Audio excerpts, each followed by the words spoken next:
Voy a dar una vuelta en patines para que me baje la comida, porque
Hola, bienvenidos a todos y todas a esta nueva sesión de las jornadas de formación en atención respiratoria en enfermedades neuromusculares, que son gracias a la colaboración y han sido premiadas por Vitalaire y también a la colaboración de Asenecan mediante Fabián. Hoy tendremos dos ponencias, una de seguimiento respiratorio en neuromusculares por Daniel Ferreiro Carballal y otra de técnicas de conservación por Julia Ribeiro Sobrino. En primer lugar interviene Daniel Ferreiro, fisioterapeuta en Esteve Teijín y en la sociedad SEPAR. Dani, cuando quieras. Muy bien, pues comparto pantalla. A ver si...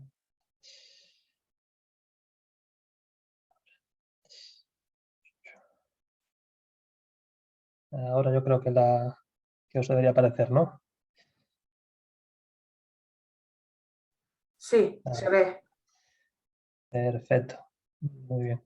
Pues nada, si veis que se para, se corta o no me escucháis, me lo avisáis para que pare.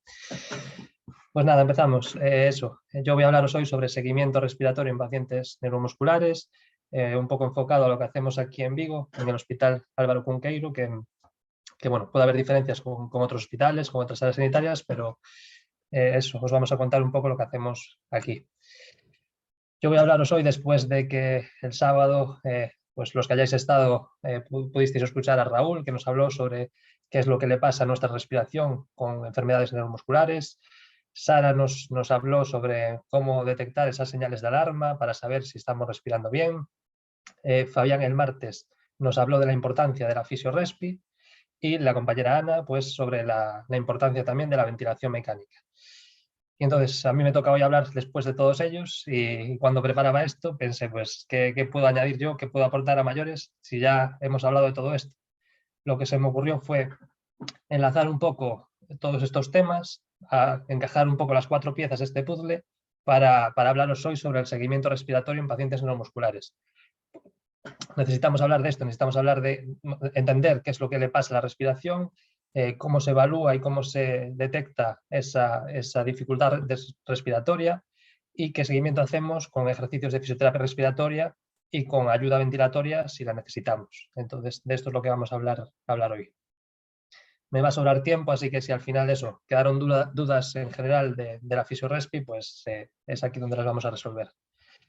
Yo trabajo en Vigo, pero trabajo en la empresa Esteve Teijín, que es una empresa que se dedica a la terapia respiratoria domiciliaria, que como su nombre indica, es la que lleva los equipos respiratorios en el domicilio del paciente. Son empresas que trabajan en colaboración con, pues en este caso, con el Sergas. En las distintas comunidades pues pueden ser otras empresas, y lo que llevan pues son estos equipos de aquí, la ventilación, las CPAPs para las apneas del sueño, los nebulizadores, los aspiradores de secreciones, el cough assist, el oxígeno, pulse y bueno, todos los equipos respiratorios que os podáis imaginar. Estas empresas han ido evolucionando con el tiempo o están en periodo de cambios y en su día, al principio, lo único que hacían era llevar este equipo a casa del paciente y hacer los seguimientos, pero con el paso del tiempo pues han ido evolucionando hacia una labor más asistencial.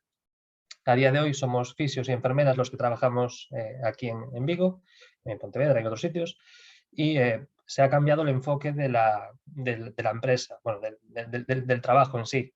No solo nos centramos en estos equipos que veíamos antes, sino que con programas de fisioterapia respiratoria como el que tenemos aquí en Vigo, vamos a intentar englobar los cuidados respiratorios del paciente, que esto conlleva los equipos respiratorios que veíamos antes, pero también la parte de fisioterapia respiratoria y la parte de evaluar en el domicilio cómo está esa capacidad respiratoria. Lo que se busca es que haya una continuación de cuidados, ¿sí?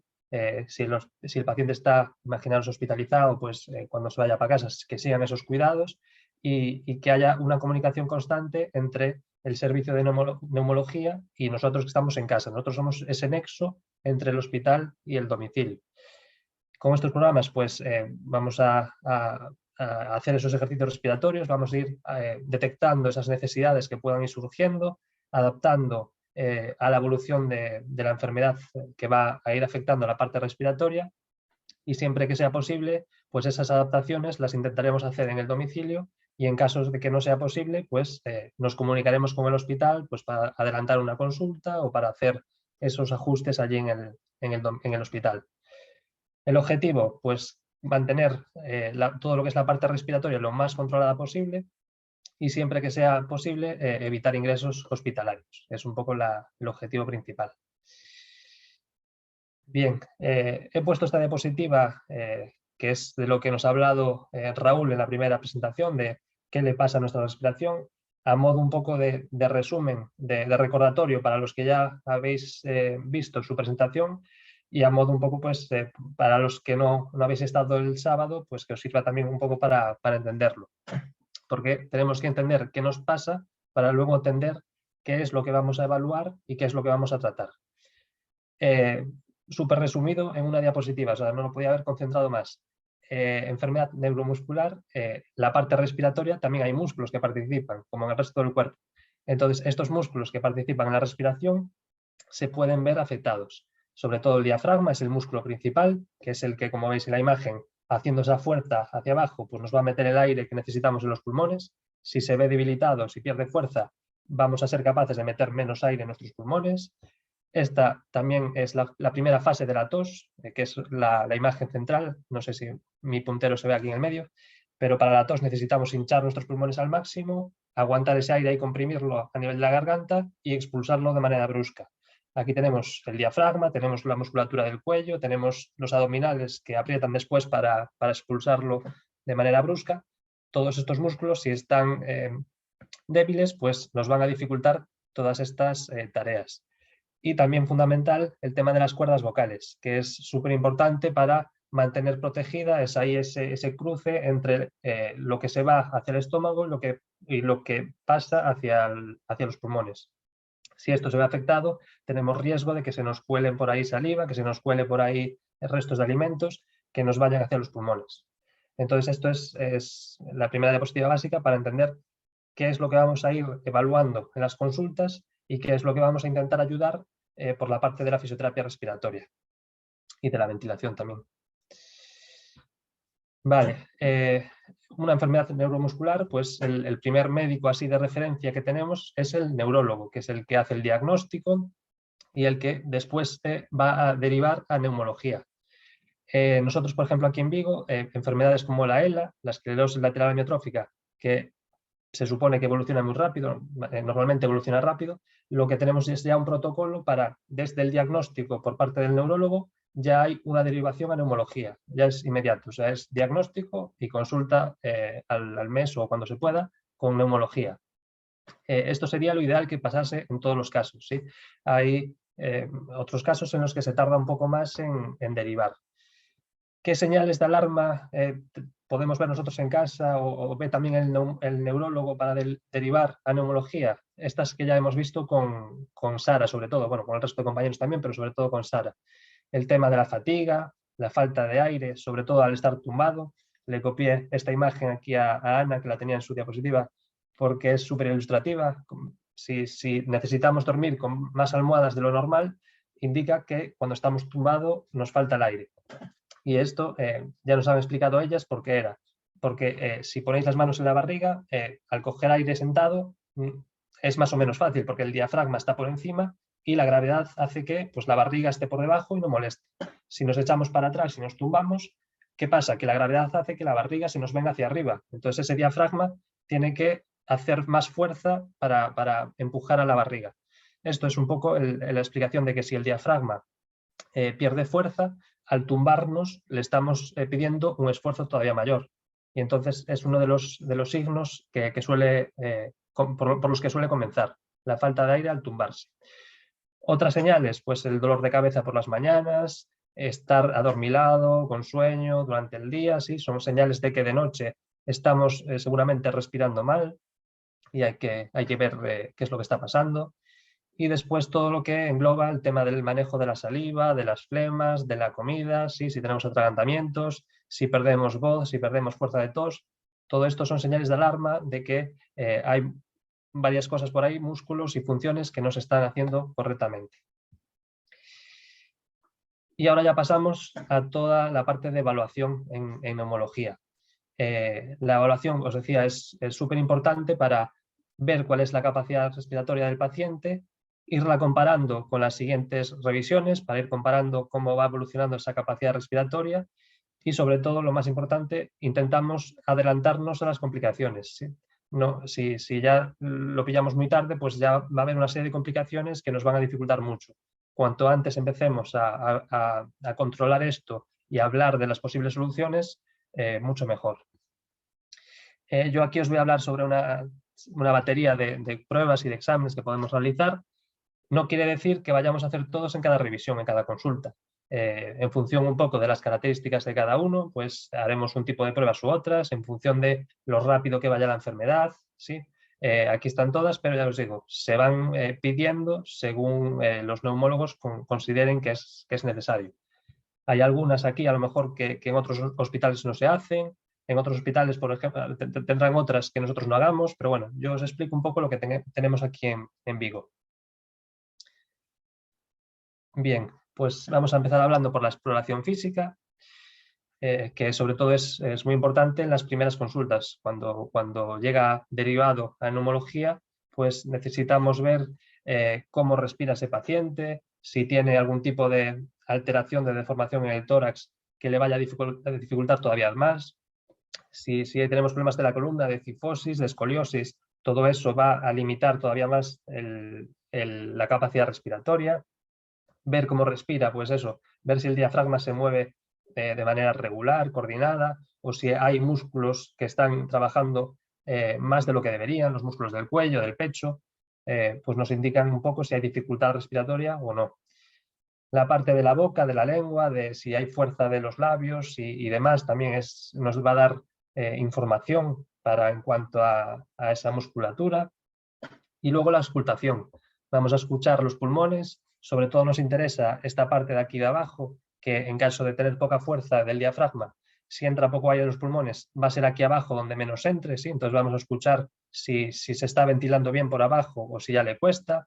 Vamos a escuchar, a comparar un pulmón con el otro para ver si hay diferencias, si hay flemas por ahí por el medio. Vamos a escuchar cómo entra el aire en los pulmones. Más pruebas que hacemos, la espirometría. Esta es una de las más habituales. Es sentado delante de un aparato como este. La enfermera nos manda coger aire de manera profunda y soplar fuerte ahí a través de la boquilla del espirómetro, de la máquina. ¿Qué vamos a ver aquí? Pues la capacidad respiratoria, ¿sí? Si alguna vez le pedís la hoja de la espirometría, pues vais a ver que hay muchas siglas, muchos números, pero para las enfermedades neuromusculares nos podemos centrar en esta de aquí. Con esta para nosotros nos llega. Hay otras patologías respiratorias en las que nos interesan otros, pero para este caso, con la FVC, la capacidad vital forzada, es la más importante. Si veis, tenemos tres columnas. La de aquí ¿dónde está? Aquí. La de aquí de la izquierda es la medición que hemos hecho. La del medio es la teórica, que la teórica es en función de la talla y del peso de la persona. Si hay unas tablas que ya lo determinan. No es lo mismo lo que teóricamente tiene que meter en los pulmones una persona de 1,90 m que una persona de 1,50 m. Así va un poco en proporción. Y aquí a la derecha tenemos el porcentaje. Es decir, este paciente, esta persona, debería meter 4 litros 300 y lo que está metiendo es 3 litros 0,4. Pues está al 71% de su capacidad vital forzada, ¿sí? Está metiendo el 70% de lo que debería meter.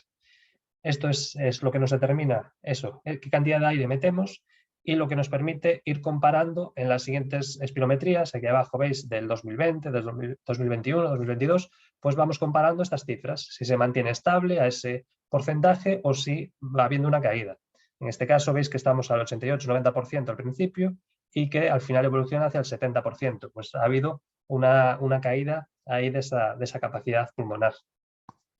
Esta prueba la solemos hacer sentado, pero igual también os la piden tumbado para ver esa diferencia que como decíamos antes, al estar tumbado nos va a costar más respirar. Pues si quieren comparar, ver esa diferencia, os la pueden pedir también tumbado. Otras pruebas, la PIM y la PEM, que es con el mismo aparato, medimos la fuerza de la musculatura. Ya no es la cantidad de aire como hacíamos antes, sino la fuerza de la musculatura inspiratoria y la musculatura expiratoria. También es interesante. Y luego el que tengo aquí subrayado en amarillo, el pico de oxígeno, que ya no es con este aparato de aquí, sino con este que tenemos aquí.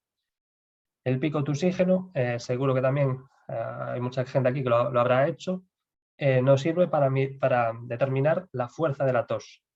Lo que nos manda la enfermera en este caso es coger aire profundamente y toser ahí dentro de la mascarilla y del aparatito. Tenemos aquí la regla con los números. Cuanto más tosamos, más va a venir la flechita hacia este lado, hacia números más altos. Entonces nos determina eso, cuánta fuerza de tos tenemos. Como hablábamos al principio, nos hablaba Raúl, la tos es súper importante porque determina si vamos a ser capaces de expulsar esas flemas que tenemos, de expulsar esos restos de comida, o si vamos a tener dificultades para gestionarlo, ¿sí? Está ahí eso, la musculatura del diafragma, la musculatura de los abdominales, la musculatura del cuello, que participa y que si están afectados nos van a dificultar esta tos. El valor un poquito de referencia, creo que también lo comentaban los compañeros, es 270. 270 se dice que es un poco el límite por debajo del cual pues ya tenemos que tener cuidado porque esa tos seguramente no sea todo lo eficaz que debería, ¿sí? Es un valor un poco de referencia. Habrá gente que consiga mejor que otra, entonces si uno tiene 280, otro tiene 250, pues hay que ver cada uno cómo lo maneja, pero es una cifra que está en los estudios y que se coge como referencia, 270. Y que, como decía Fabián en su presentación de la Fisiorespi, nos vamos a basar un poquito en esto y en lo que note el paciente para hacer después en Fisiorespi un tipo de ejercicios u otros. Más pruebas que podemos hacer, la ecografía. Es una técnica en neumología relativamente reciente, hace poco que se empezó a utilizar, y es, en este caso, para pacientes neuromusculares, súper útil para ver cómo se mueve el diafragma. Podemos ver a través de la pantalla, poniendo la sonda del ecógrafo aquí a este nivel, podemos ver tal cual este movimiento que estamos viendo en la imagen. Lo veis aquí con estas curvas. Esto sería el movimiento del diafragma, cogiendo aire y echando aire. Lo podemos ver tal cual y lo podemos, sobre todo es muy importante, lo podemos medir. Podemos medir cuánto se está moviendo ese diafragma y compararlo con otras pruebas que hagamos más adelante. Y podemos también medir cómo se contrae, cómo ese músculo al contraerse aumenta el espesor. Son los dos tipos de mediciones que hacemos. Que eso no las vamos a hacer siempre, pero sí que cada vez más las utilizamos en las consultas. Más pruebas que hacemos, la capnografía. Esta sí que es una fundamental que la hacemos siempre. Es este aparato de aquí, arriba, que nos da una información muy importante que es el carbónico. El carbónico solo lo podemos obtener o con este aparato de aquí o antiguamente, cuando todavía no se utilizaban estos, que es, como os digo, bastante reciente, es de hace unos años para acá. Antes solo se podía obtener el carbónico con un pinchazo, que es lo que se conoce como la gasometría. Es un pinchazo ahí a nivel de la arteria de la muñeca, que es, si alguno lo habéis pasado, es súper doloroso. Es lo que más odian la gente que necesita hacer este tipo de pruebas por culpa de eso, de saber cómo está el carbónico, de ver el tema de la ventilación que vamos a ver ahora, es que es súper doloroso la gasometría, este pinchazo. Y esto nos lo evitamos con este aparato, que es un aparato que a través de una pinza en la oreja o de una pegatina en la frente, puede ser de las dos formas, nos da estos valores que vemos aquí.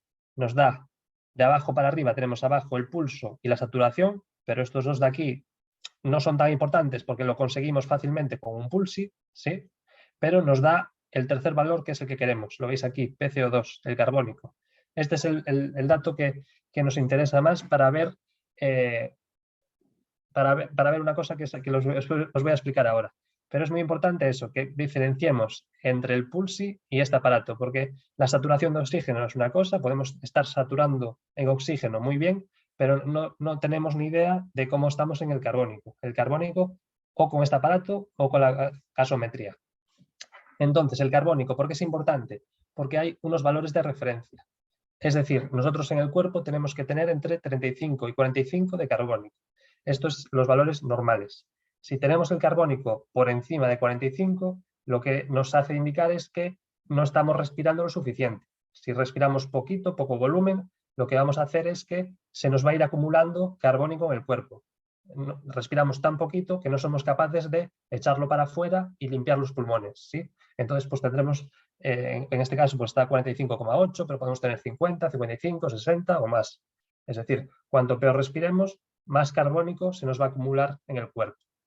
Y el carbónico, pues el dióxido de carbono es tóxico, no es bueno tenerlo en exceso.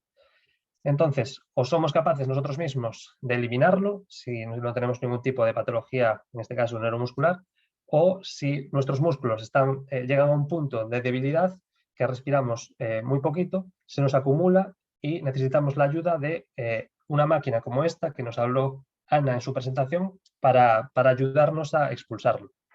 Lo que hace el ventilador es ayudarnos a vaciar ese carbónico.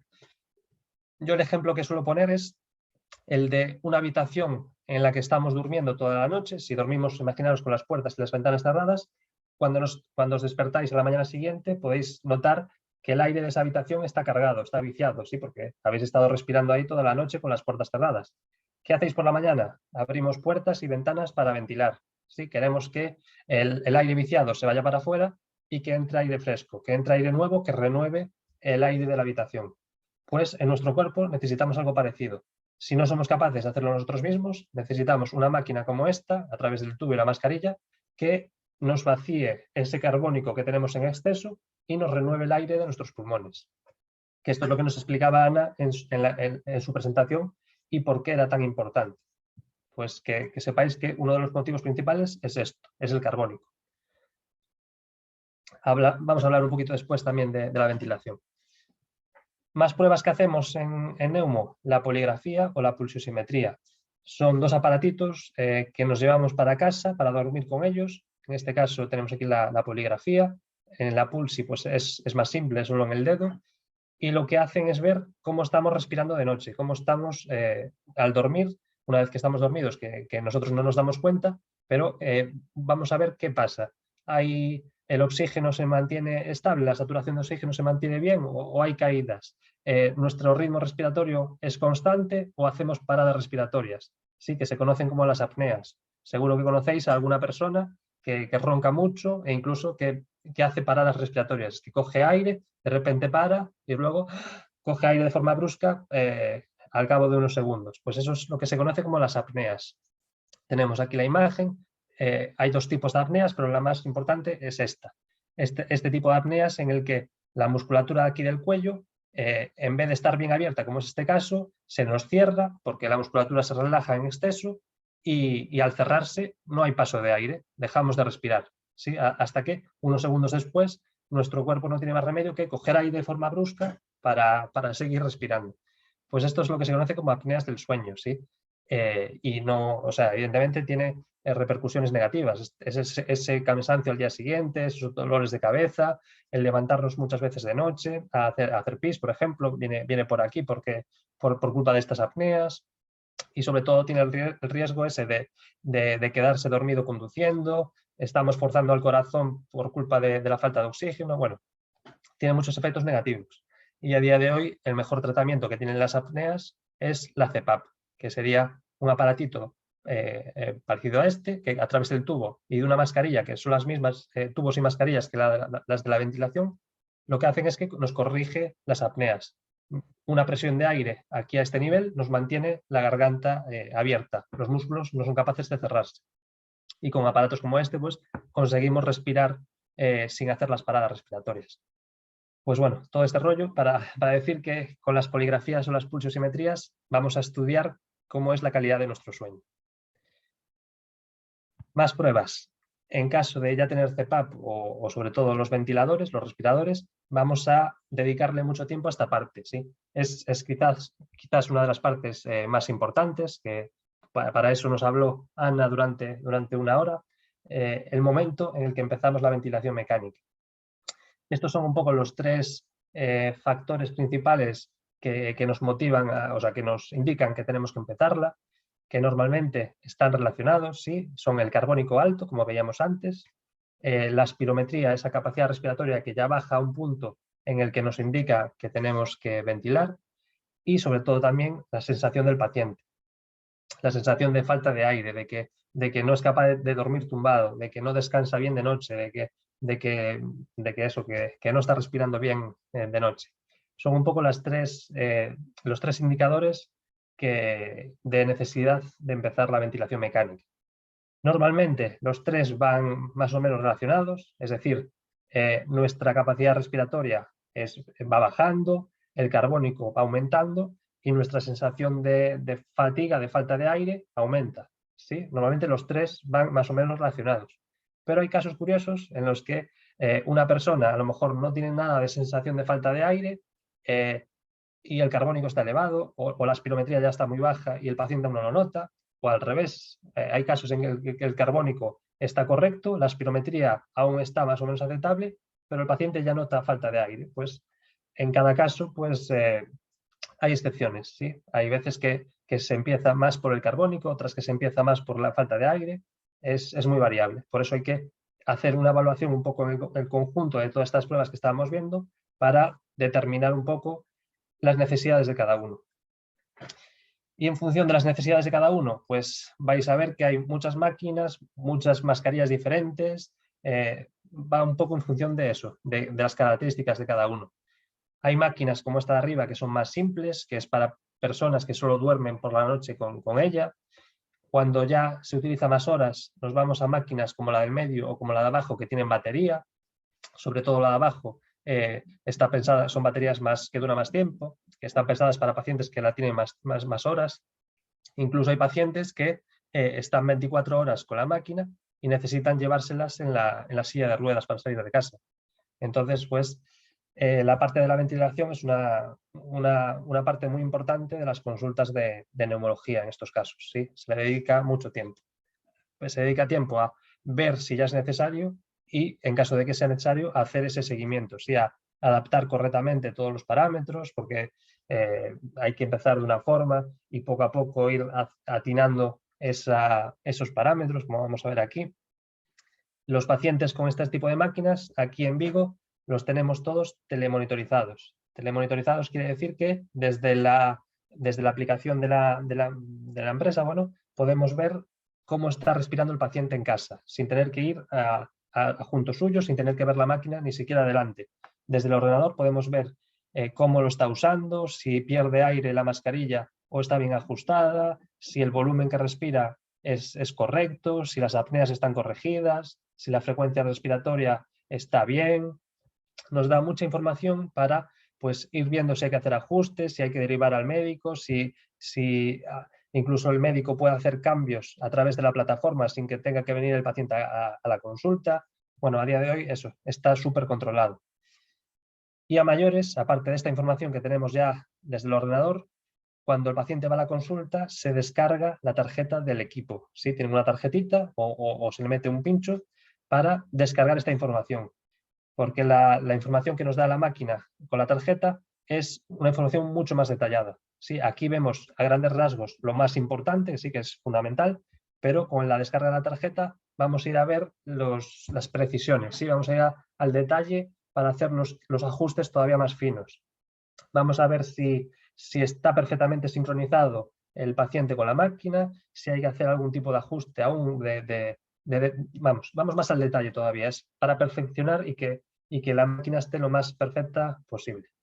Pero bueno, eso, que todo esto para deciros que la parte de la ventilación, como ya nos explicó Ana, es súper importante, es uno de los grandes objetivos de la neumología, o sea, de los seguimientos en neumología.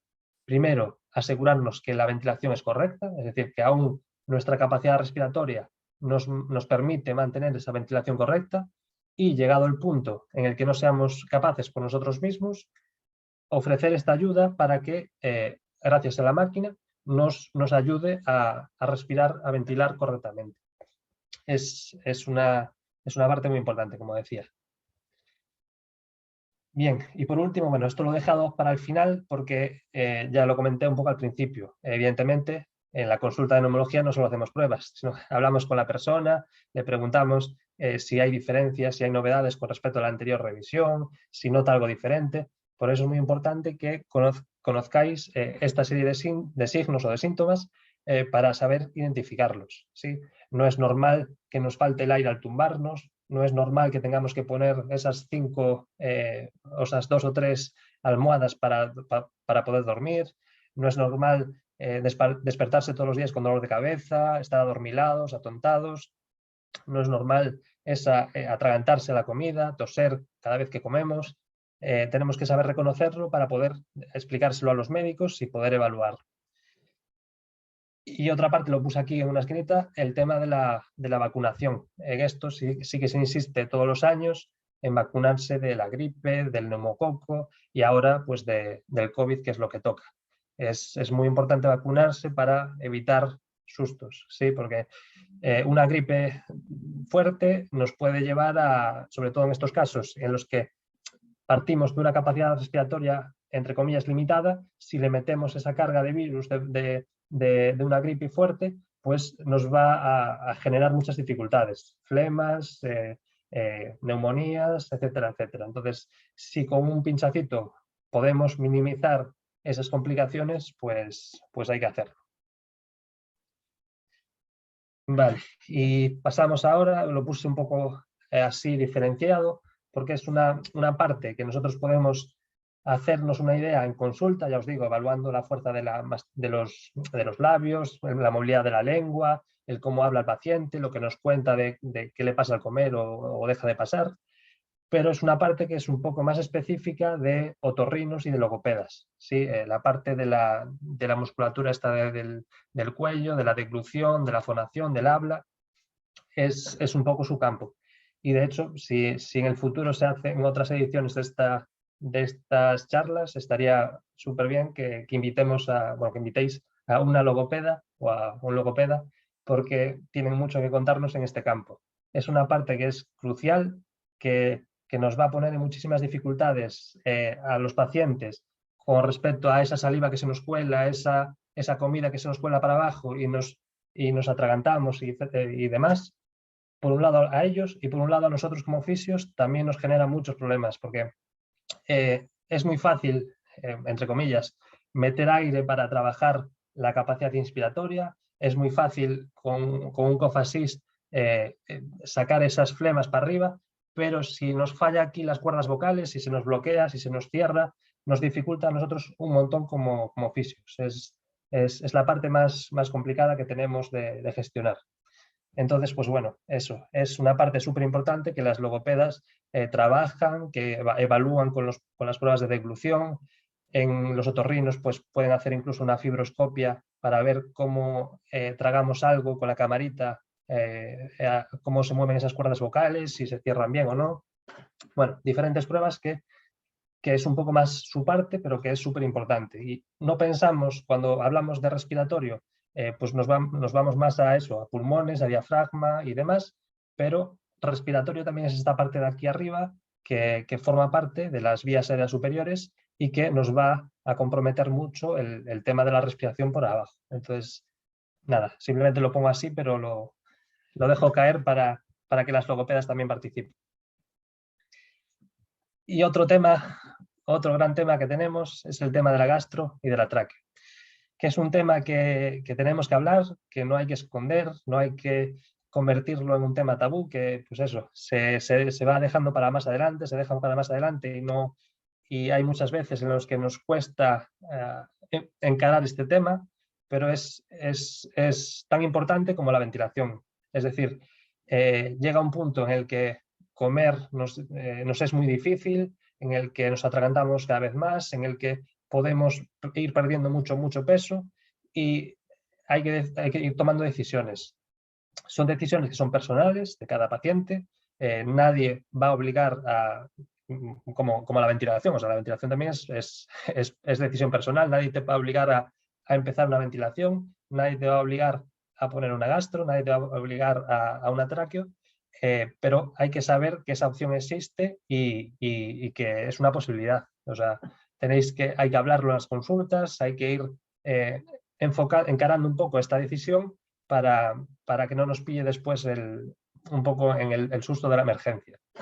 El tema de la gastro, sobre todo eso, cuando ya se hace muy difícil la comida y perdemos mucho peso, y el tema del tráqueo, pues un lado por el tema de la comida, de la saliva, de la parte de arriba de la garganta, y por otro lado también en personas que necesitan muchas horas de ventilación al día. Hay personas que están 20, 22 horas con las mascarillas, sí, hay mascarillas nasales, nasobucales, vamos alternando unas y otras para ir descansando un poco los apoyos en la cara, pero si ya estamos 24 horas, llega un momento en el que es muy difícil seguir con mascarillas. Pacientes que están 24 horas, lo que se acaba decidiendo es, si quiere la persona, un tráqueo para poder ventilar a través de ahí. Son un poco las decisiones a tomar. Ya os digo, no se obliga a nadie, es decisión personal. Lo que hay que saber es que eso existe y en caso de decidir para un lado o para otro, hablarlo para tomar esas decisiones. Y bueno, esta sería un poco la parte del seguimiento en el hospital, seguimiento que se hace cada enfermedades rápidas como la ELA, cada 3 meses más o menos, y enfermedades que van más despacio, pues cada 6 meses o incluso cada año, en función de eso, de las características de cada uno.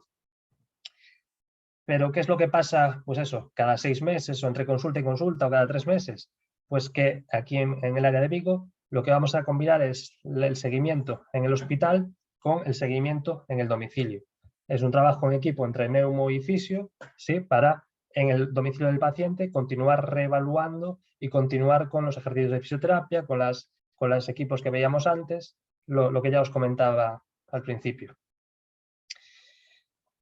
Hacemos el seguimiento de la parte de los equipos, sí, sobre todo las adaptaciones al principio, que la persona se vaya acostumbrando a las máquinas, que las utilice bien, resolviendo los problemas que surjan, las dudas que surjan. Puede haber complicaciones, alguna herida, sequedad de garganta, bueno, todas estas cosas y sobre todo eso, ir reevaluando las necesidades que van surgiendo. En estos casos tenemos un teléfono 24 horas para cualquier problema que haya con las máquinas o derivado de las máquinas, poder resolverlo.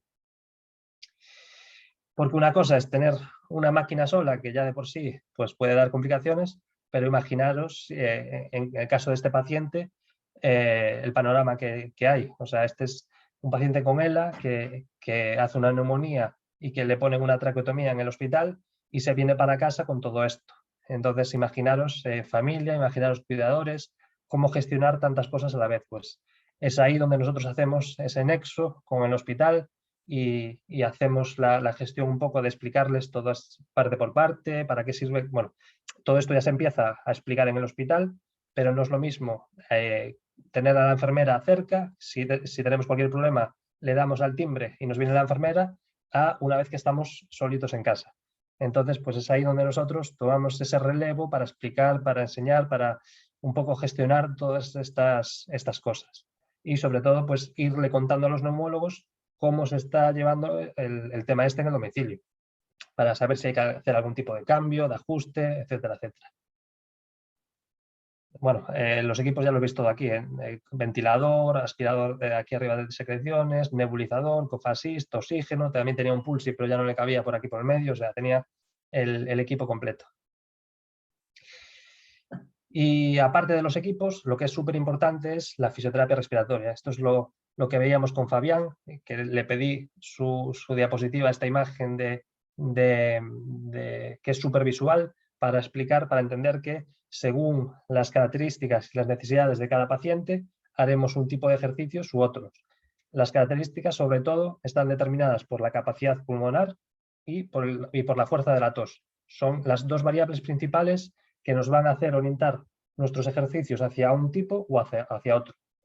Esto y también lo que tengamos en casa del paciente, es decir, el material que ya tengamos. Es decir, si ya tenemos un paciente que tiene un ventilador en casa, pues evidentemente lo vamos a aprovechar para hacer ejercicios respiratorios con él. En este caso, lo veis aquí, podemos programar diferentes programas tener su programa de respirar, por así decirlo, y poner otro programa para hacer ejercicios. En caso de que no tenga este ventilador, podemos hacer esos ejercicios de hinchar y coger aire con el ambú. Tenemos pacientes que tienen el COFASIS, otros que no lo necesitan. Bueno, nos vamos adaptando a las necesidades de cada persona.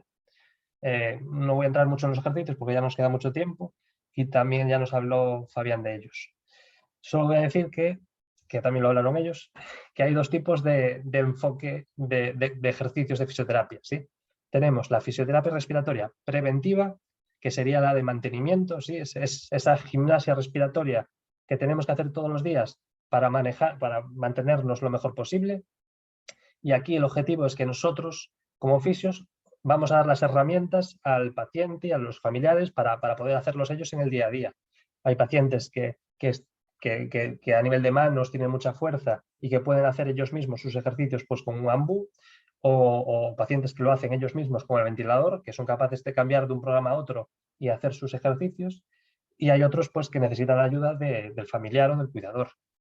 Pero es eso, es una gimnasia respiratoria de mantenimiento. Es igual que hay gente que sale a correr, que va a la piscina, pues hay gente que necesita hacer esos ejercicios respiratorios en casa todos los días para mantenerse la función pulmonar lo mejor posible. Y lo tenemos que diferenciar de la fisioterapia respiratoria activa, ¿sí? Que es, pues en caso de un catarro gordo, por ejemplo, es decir, la persona está haciendo sus ejercicios de mantenimiento en el día a día, pues ejercicios con ambú, ejercicios con lo que sea, y llega una semana concreta en que hay un catarro gordo. Pues ahí, ante el riesgo de hacer una infección respiratoria todavía más gorda, ¿sí? Una neumonía todavía peor, pues vamos a hacer una fisioterapia respiratoria más activa, más intensiva, por así decirlo, para intentar evitar esas complicaciones. Haremos ejercicios, pues si los hacíamos, por ejemplo, con el ambú o con el ventilador, pues vamos a auscultar en el domicilio cómo están los pulmones. Si hay un pulmón que está más afectado que otro, vamos a hacer esos ejercicios en lateral. Vamos a poner el pulmón más afectado para arriba para que le entre más aire. A lo mejor el paciente no tenía COFASIS en el domicilio, pues esa semana, esos 10 días, lo vamos a poner para que le ayude a eliminar esas secreciones, esas flemas. Bueno, nos vamos a adaptar a lo que veamos en casa, ¿sí? Según lo que pase en ese caso, pues haremos un tipo de ejercicios u otros. Y, pues, por supuesto, se lo contamos al neumólogo, que está atento, pues eso, para ir viendo cómo va la evolución, si conseguimos que la saturación de oxígeno se mantenga bien, si va habiendo fiebre o no, si el médico le pauta antibióticos o no. Bueno, ahí somos un poco los ojos del médico en el domicilio del paciente. Y después está la parte de pues, reevaluar todo el tiempo cuáles son las necesidades del paciente, de la persona. Si va habiendo nuevas necesidades, pues si empieza a manejar peor las flemas y necesita pues, algún tipo de ayuda, si va aumentando las horas de uso del ventilador o se mantiene estable. Bueno, ahí la clave es ir viendo cómo va la cosa para anticiparse a los posibles problemas que pueda suceder. Y como en este caso, os digo, el servicio de neumología del Hospital de Vigo es súper accesible, o sea, es levantar el teléfono y los tenemos ahí, pues es muy rápido esa comunicación con ellos y se fían de lo que nosotros les contemos que estamos viendo en el domicilio. Y por mi parte esta sería la última diapositiva ya para luego pasar a las preguntas. No sé si se ve porque tiene esto aquí encima, espero que sí que se vea bien la pantalla. Tenemos 3 grandes objetivos en el seguimiento respiratorio, que son estos 3 que están aquí. Y para estos 3 objetivos es fundamental, o sea, es imposible conseguir estos 3 objetivos si no conseguimos una colaboración total entre neumología y fisioterapia. Es decir, los 3 objetivos son: el primero, asegurar una ventilación correcta, como veíamos antes, bien sea que nosotros somos capaces de mantenerla por nosotros mismos o a través de la ayuda de la ventilación mecánica. Ese sería el primer objetivo. Luego tenemos el objetivo de mantener esa capacidad inspiratoria, ¿sí? Los pulmones son como esos globos que se hinchan y que tienen que mantener esa capacidad de hincharse al máximo, porque todo lo que no se usa se pierde. Pensar que nosotros en el día a día suspiramos, tosemos, bostezamos, subimos unas escaleras, hacemos diferentes cosas que nos obligan a hinchar los pulmones y meter el máximo de aire que metamos, que somos capaces de meter. Si nuestra capacidad respiratoria, imaginaros, ya está al 50%, va a haber un 50% menos de aire que entre en esos pulmones. Entonces, eso tenemos que hacerlos llenar de manera asistida, con el ambú, con el ventilador, con el asistente de tos, con lo que sea, pero hay que meter aire en esos pulmones para mantener esa capacidad elástica que tienen, porque si no, se pierden, se cierran y eso que perdimos es muy difícil de recuperar después y nos va a generar muchos problemas para neumonías y demás. Y el tercer gran objetivo, prevenir infecciones respiratorias. ¿Sí? Esas dificultades que tenemos para toser, para mover esas flemas para arriba, son un riesgo muy grande de que las flemas se nos queden ahí atascadas y que se nos infecten.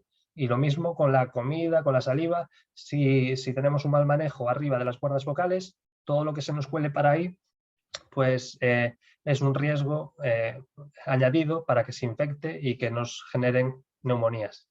Entonces, estos son los tres grandes objetivos en los que un neumólogo solo no los va a conseguir, porque el neumólogo puede poner la ventilación, pero no va a poder hacer el resto.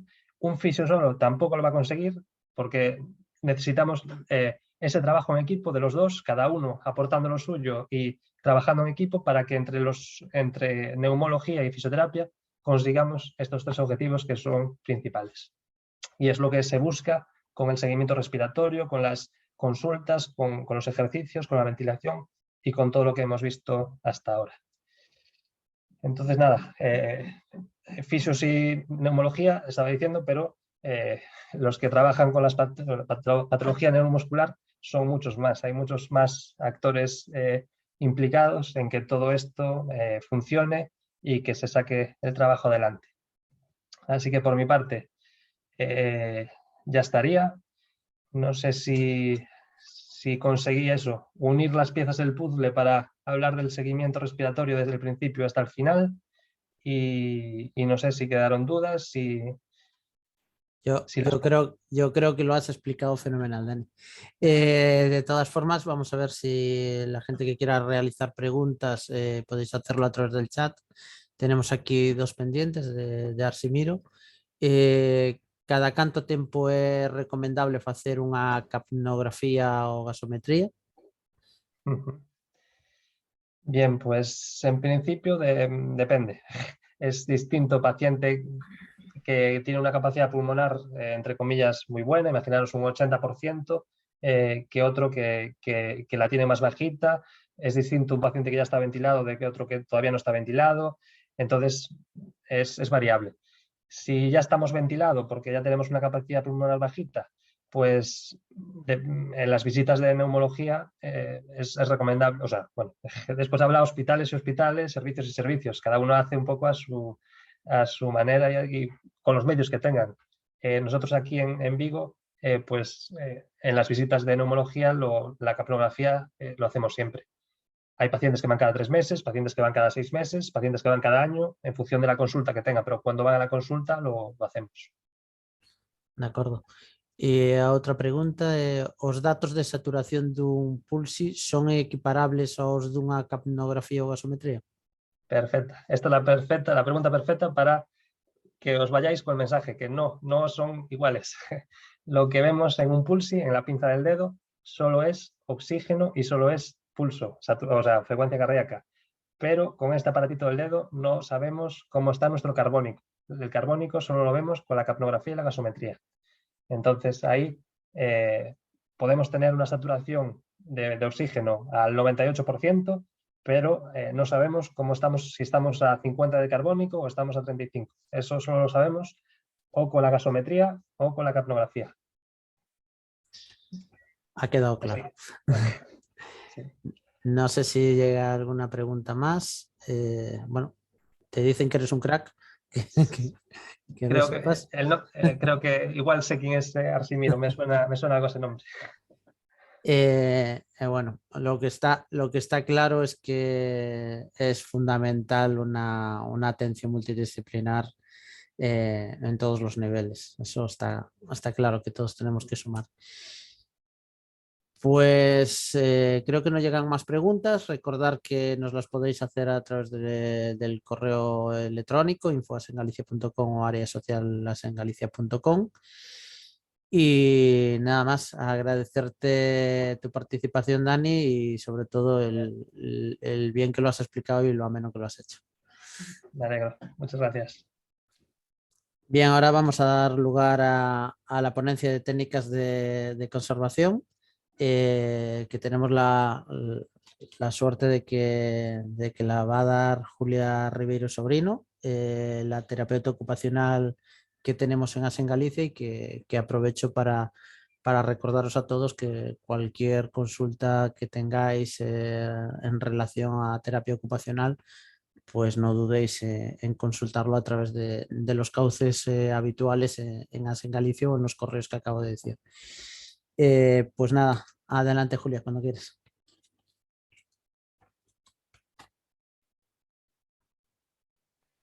A ver, confírmame que se ve la presentación. En pequeño, de momento. Ahora, perfecto. Ahora, vale, genial. Bueno, pues mi nombre es Julia, eso como bien dijo Manu, yo soy la terapeuta ocupacional de ASE en Galicia y pues voy a proceder a explicaros un poquito en qué consisten las técnicas de conservación de energía. Vale. Aquí. Bueno, este es el esquema que voy a seguir. Primero, dado que pues, estas webinars han sido explicadas primero por fisios, voy a explicar un poquito en qué consiste la terapia ocupacional por si hay alguna persona que no está familiarizada con la profesión, para dar unas pinceladas. Y luego pues voy a proceder con la explicación de técnicas de conservación de energía, principios de economía articular, ergonomía, higiene postural, adaptación y graduación de las actividades, y luego voy a hacer algunos ejemplos prácticos para poner en práctica esas explicaciones iniciales. Vale, pues en primer lugar, pues eso, la terapia ocupacional, según la Federación Mundial y la Asociación Profesional Española de Terapeutas Ocupacionales, es una profesión sociosanitaria que busca la promoción y la prevención de la salud y del bienestar de las personas a través de la ocupación, es decir, actividades que sean significativas para las personas. Lo voy a explicar mejor más adelante con una metáfora para que quede más claro. Entre los principales objetivos de la profesión tenemos como esencia favorecer un grado óptimo de autonomía en la vida diaria, fomentar pues, una accesibilidad universal, hacer una promoción de la participación en actividades significativas de las personas, es decir, ocupaciones, promoción, mantenimiento y prevención de la salud y prevención de la enfermedad y de la discapacidad. La terapia ocupacional puede trabajar con cualquier persona en cualquier etapa de su vida. Estamos hablando de pues, personas mayores, personas con discapacidad física, infancia, adolescencia, salud mental, etc. En este caso, pues hablamos de personas con enfermedades neuromusculares, igual con artrosis, enfermedades raras, etc. Y bueno, en estas webinars, pues lo que nos atañe son personas que tengan patologías que incluyan pues eso, intolerancia al esfuerzo, debilidad respiratoria, etc. Vale, ¿cómo intervenimos realmente los terapeutas ocupacionales? Tenemos eso, diferentes ámbitos de acción, entre los que se incluyen pues, asesoramiento sobre productos de apoyo, desde movilidad como muletas o sillas de ruedas, hasta pues, para actividades de la vida diaria como puede ser pues, adaptación de cubiertos a la hora de comer o asesoramiento sobre productos para pues, favorecer el descanso y sueño, por ejemplo. Luego, pues, como vamos a explicar más adelante, técnicas de conservación de energía. También hacemos pues, promoción de igualdad de oportunidades y de inclusión social, adaptación de entornos y de la actividad, y también hacemos una labor de sensibilización social. Vale, este es un texto sacado de una publicación de Instagram que fue compartida por varios terapeutas, que considero que explica bastante bien la esencia de lo que son las ocupaciones. Bueno, lo dejo aquí por si lo queréis leer, pero más o menos lo que comenta es que imaginaros pues una pared detrás de una pared con una puerta, perdón. Y detrás de esa puerta hay cosas, actividades que son muy importantes para ti, como por ejemplo algo tan sencillo como pasear al perro, o preparar tu comida favorita, o ir a hacer la compra, o trabajar en algo que te motive mucho. Todo eso son las ocupaciones, es decir, actividades significativas que tienen un valor para ti.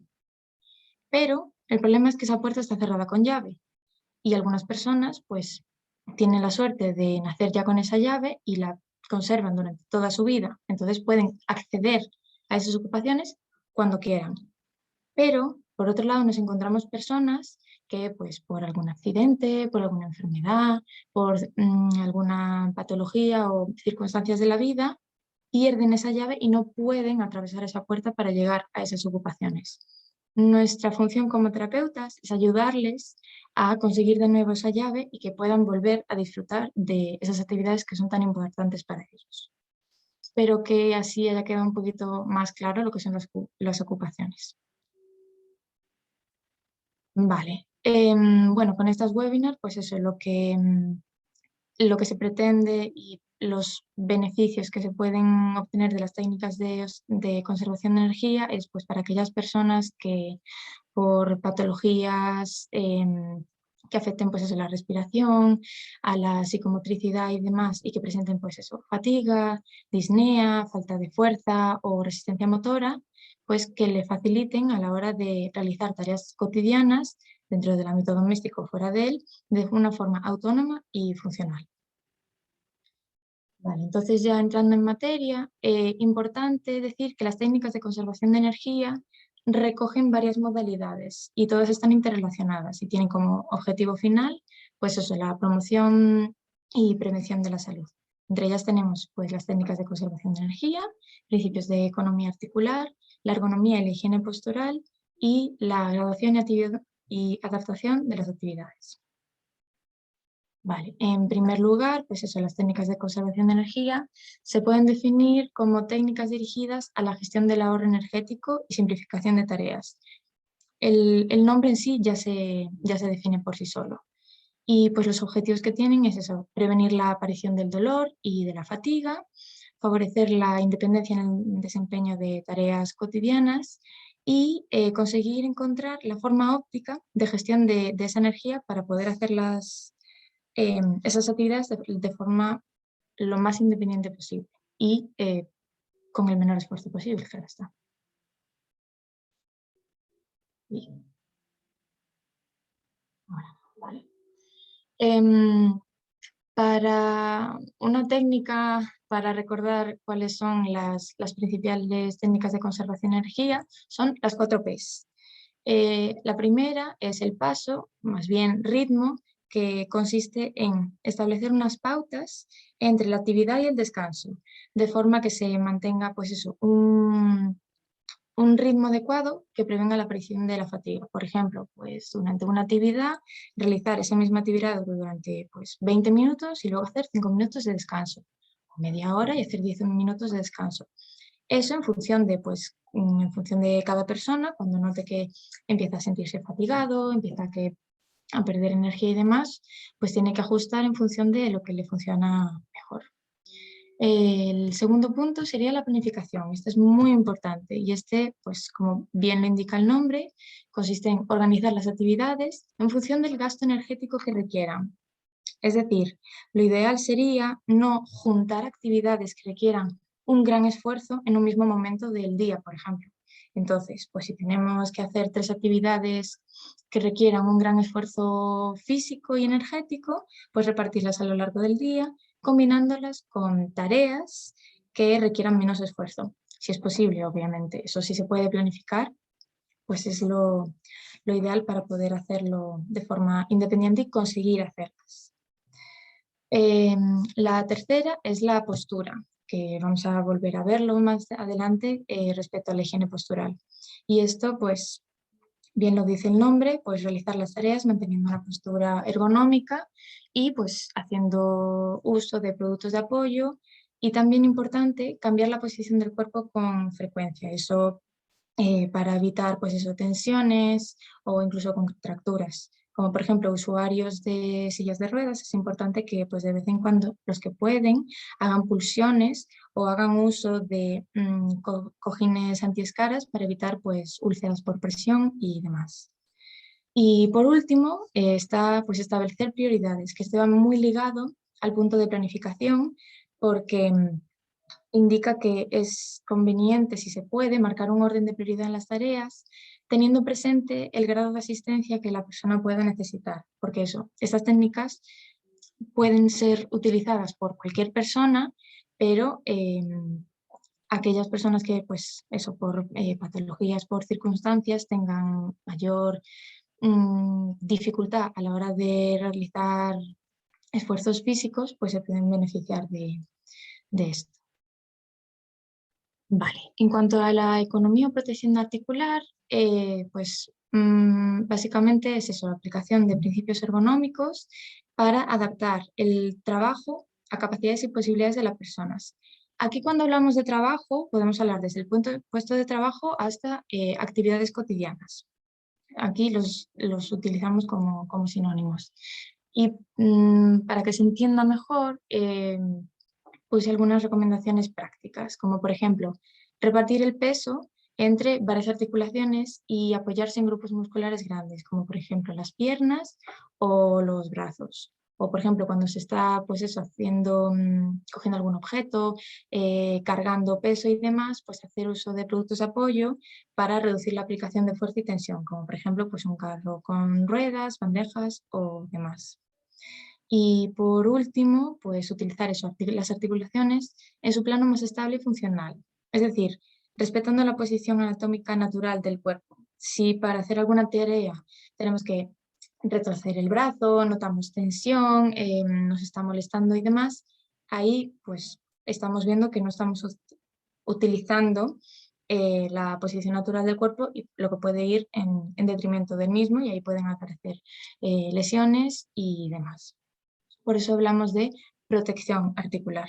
Y economía es en relación a eso que estamos insistiendo de reducir el gasto energético. Vale, aquí se recogen algunos principios que pueden ayudar a recordar mejor a la hora de aplicarlos y son pues respetar el dolor, si aumenta parar la actividad. Esto es fundamental porque al igual que cuando empezamos a notar fatiga, es importante saber parar para evitar que vaya a más y que puedan aparecer pues, lesiones, etc. Luego, pues como decíamos antes, evitar posiciones que generen tensión, mantener la articulación en la posición más anatómica posible, claro. Utilizar las articulaciones y músculos más grandes y fuertes. Como mencionábamos antes, equilibrar reposo con actividad. Este es un ejemplo, pero cada persona es diferente, tiene que buscar lo que mejor le funciona. Distribuir el peso en varias articulaciones a poder ser y pues eso con la meta final de reducir la cantidad de fuerza y esfuerzo percibido. Vale, en cuanto a la ergonomía, son un conjunto de pues eso, técnicas para el trabajo, trabajo, actividades cotidianas. Esos entornos en los que hacemos las tareas se adapten a las capacidades y las limitaciones de cada persona, dentro de lo físico, lo mental y lo sensorial. Vale, los objetivos son eso, dentro de el entorno en el que desempeñamos una tarea, una labor, una actividad y demás, que el entorno se ajuste a esas necesidades específicas de cada persona, para de esa forma garantizar pues, que el ambiente sea lo más confortable para la realización de esa tarea y, como otros, pues eso, reducir la aparición de lesiones, evitar esfuerzos innecesarios y, en general, mejorar la calidad de vida de las personas en la realización de esas tareas. Vale. En cuanto a la higiene postural, creo que esto no va a ser nada nuevo. Creo que todos podemos sentirnos identificados y que en algún momento de nuestra vida, y va a seguir pasando, pues alguien nos ha dicho siéntate recto, no te pegues tanto a la pantalla, no te agaches así para coger peso del suelo, que te vas a hacer daño, que no sé qué, que pues por ejemplo la imagen de la fila de abajo, la de la izquierda de todo, pues eso, si llevas la mochila colgada de un lado, igual que cuando ibas al cole, así te vas a... te va a quedar el cuerpo torcido, etcétera, etcétera, etcétera. Y entonces, pues de forma genérica, esto aquí no requiere ningún lenguaje técnico, porque creo que es algo que podemos todos comprender y son eso, pautas que respetan las posiciones anatómicas del cuerpo y que previenen pues, la aparición de lesiones o deformaciones articulares. Y en la imagen pues, se ven algunos ejemplos de cómo respetar esa higiene postural al hacer pues, diferentes tareas. Vale, en cuanto a la higiene postural, cuando estaba preparando esta presentación me encontré este artículo que me pareció muy interesante, sobre todo teniendo en cuenta que en estas webinars se han hecho varias exposiciones de fisioterapia respiratoria y este artículo hace un análisis de la efectividad de la fisioterapia respiratoria combinada con higiene postural, en este caso en niños con afectación neurológica crónica. Y entre las conclusiones observan una considerable mejora en la calidad de vida de las personas, combinando esas dos formas de intervención. Entonces, pues me parece la forma perfecta de completar pues esta formación, así que pues os dejo más adelante la referencia por si os interesa pues echarle un vistazo. Vale, y por último tenemos la graduación y adaptación de la actividad, que esto pues como bien lo indica el nombre, consiste en modificar una tarea o una actividad de forma gradual con el fin de que se pueda llegar a realizar pues eso, de forma lo más autónoma posible, que es la meta que tenemos. Y en segundo lugar, pues adaptar una tarea a las características individuales de la persona. Dentro de esto se incluye la simplificación de tareas, la adaptación de los entornos o herramientas que tengamos que usar para esa tarea y, como he mencionado anteriormente, pues el uso de productos de apoyo para facilitar la realización de esa tarea. Vale. Ahora, después de este tostón teórico y técnico, me gustaría compartir algunos ejemplos prácticos para ver realmente cómo se pueden poner en práctica estas indicaciones. Entonces, el primero pues, sería en movilizaciones de personas con movilidad reducida. Estamos hablando pues, para familiares o cuidadores que trabajen pues, eso, con personas en silla de ruedas o pues, que tienen dificultad de movilidades. En este caso, pues en primer lugar, lo importante sería colocar el asiento al que se quiere transferir al lado de la silla de ruedas y a poder ser a la misma altura, es decir, pues colocar la silla de ruedas al lado de la cama, del sofá, del coche, de lo que se quiera.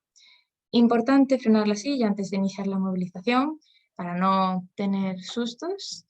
Luego, importante, la persona cuidadora o simplemente la persona que va a hacer la transferencia, que se siente o que se coloque con las piernas ligeramente flexionadas frente a la persona que esté en la silla de ruedas y con las rodillas frente a las de la otra persona, para, con las piernas ligeramente separadas para, pues eso, repartir ese peso entre ambas piernas y evitar una sobrecarga del tronco.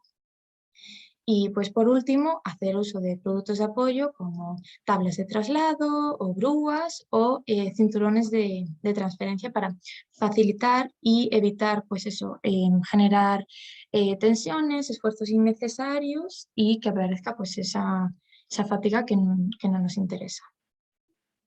Vale, en segundo lugar, pues algo que creo que todos estamos familiarizados ahora mismo, que es el teletrabajo o el cibercole, que esto pues igual que la higiene postural, creo que es algo que todos más o menos controlamos, somos expertos en la teoría, luego la práctica ya es otra cosa, pero en la imagen, por ejemplo, pues es algo muy común de hay que sentarse con la espalda recta, pegada al respaldo, el culo hacia atrás, no estar recostado, no estar pegado a la pantalla, etc. O sea, respetando la posición anatómica del cuerpo, a poder ser, pues eso, ángulo de 90 grados en la cadera, también el cuello sin que esté flexionado hacia adelante, los brazos bien apoyados en la mesa, etc. Aquí también es importante adaptar el entorno, pues hablamos de regular luces para evitar pues, la vista cansada y el desgaste, Luego, tener el material de trabajo dentro del espacio de trabajo, es decir, dentro del alcance de la persona, para evitar hacer esfuerzos innecesarios y estiramientos exagerados. Luego también algo que se puede hacer es regular la altura de las pantallas para que queden en línea con la altura de los ojos, ligeramente por debajo, para evitar tener que hacer movimientos excesivos con la cabeza y generar tensión en la musculatura del cuello, por ejemplo. Bueno, en las imágenes que se ven en pantalla, pues vemos eso, que la persona que está sentada respeta la posición anatómica del cuerpo, ángulos en 90 grados, los pies bien apoyados, la espalda pegada al respaldo, etc. Y luego en la imagen de la derecha vemos en ese escritorio pues, que tienen todo lo que parece ser que es necesario dentro del alcance de la persona. Es decir, no va a necesitar levantarse muchas veces para ir a coger eso que se ha olvidado, de forma que pues, estamos ya haciendo un ahorro de energía. Por último, pues eso, hacer uso de productos de apoyo, tales como reposapiés, teclados y ratones ergonómicos, etc. Y de esta forma pues, se busca evitar pues, dolores de espalda, aparición de síndrome de túnel carpiano, vista cansada, etc. Que además ahora en el mercado cada vez existen más productos accesibles para diferentes características. Y los ratones ergonómicos ahora mismo hay cada vez más variedad. Y por ejemplo, el que vemos en pantalla es específico para evitar el desarrollo de síndrome del túnel carpiano y respeta la posición anatómica de la mano que nos interesa. Vale, otra tarea bastante cotidiana para cualquiera de nosotros puede ser transportar objetos dentro de casa, al coche, etc. Si estamos hablando de una persona que está de pie, si se recoge del suelo, esto también creo que es algo que más o menos todos la teoría la conocemos, es que hay que mantener la espalda recta y al agacharse flexionar las piernas para evitar hacer un estiramiento innecesario. Luego durante el traslado, pues si se está llevando un objeto pesado, mantener los codos pegados al cuerpo y la espalda lo más erguida posible. Y mientras se está haciendo ese traslado, no hacer giros de tronco mientras se lleva la carga, porque puede también perjudicar a la espalda. Y pues por último, pues me reitero, hacer uso de productos de apoyo como pues, bandejas o carros de ruedas para evitar hacer varios viajes y pues para evitar hacer cargas innecesarias si estamos hablando de personas que no tienen una musculatura muy desarrollada o no tienen mucho tono muscular. Y pues por último, otra tarea pues muy cotidiana como planchar. Aquí pues algunas recomendaciones sería emplear tablas de planchar de altura regulable para que pueda ser utilizada por cualquier persona y que respete pues eso, la ergonomía de la tarea y prevención de, pues, como explicaba antes, pues lesiones de espalda, por ejemplo. También sería aconsejable, dentro de las posibilidades de cada persona, buscar opciones de plancha ergonómicas en función de eso, las capacidades de cada persona. Además, ahora pues, existen los cepillos de vapor para planchar de forma vertical o incluso planchas inalámbricas que evitan pues, tener que andar moviendo el cable, que a veces puede ser pues, incómodo o demás. En la pantalla puse un ejemplo de cepillo de vapor que además tiene la ventaja de que son más ligeros y la imagen de la tabla es una tabla de planchar que es idónea para personas en silla de ruedas porque las planchas convencionales que son plegables debido a que las patas forman una X dificulta un poco a las personas en silla de ruedas meter la silla para poder planchar de forma cómoda. Y pues eso, en segundo lugar, pues hablando de higiene postural, pues eso, mantener una espalda erguida y ligeramente inclinada sobre la tabla, regular la altura de la tabla para que quede más o menos como se ve en la imagen, a la altura de la cadera, de forma que quede para apoyar los brazos. Y si se plancha de pie, poner una pierna ligeramente delante de la otra para repartir el peso e incluso poner un pequeño taco para apoyar el pie y descargar un poco del peso. y pues hacer lo que, como pone en pantalla, hacer cambios de vez en cuando porque es importante hacer cambios de postura de vez en cuando. Bueno, y a modo de conclusión, para recoger esas ideas y que quede así un poquito más claro, recordar que eso, pues las técnicas de conservación de energía buscan pues el ahorro energético en los esfuerzos, simplificación de tareas y pues esa técnica de marcar unos ritmos, planificar, mantener una correcta postura y priorizar en función de la asistencia que precisemos. Por otro lado, los principios de economía articular, recordamos que pues eso, es recomendable usar grupos musculares grandes, evitar posiciones que generen tensión, repartir el peso en varias articulaciones y respetar cuando aparezca el dolor. En cuanto a la ergonomía y higiene postural, pues eso, hacer una adaptación a las necesidades personales, crear un entorno confortable para desarrollar las tareas y evitar esfuerzos innecesarios. Y por último, dentro de la adaptación y gradación de la actividad, pues como bien lo dice el nombre, adaptación de las tareas a las capacidades de cada persona. Aquí están las referencias que he utilizado por si os interesa consultarlas. Y pues nada, muchas gracias y en la pantalla quedan los correos de contacto por si surge alguna duda. Muchas gracias, Julia.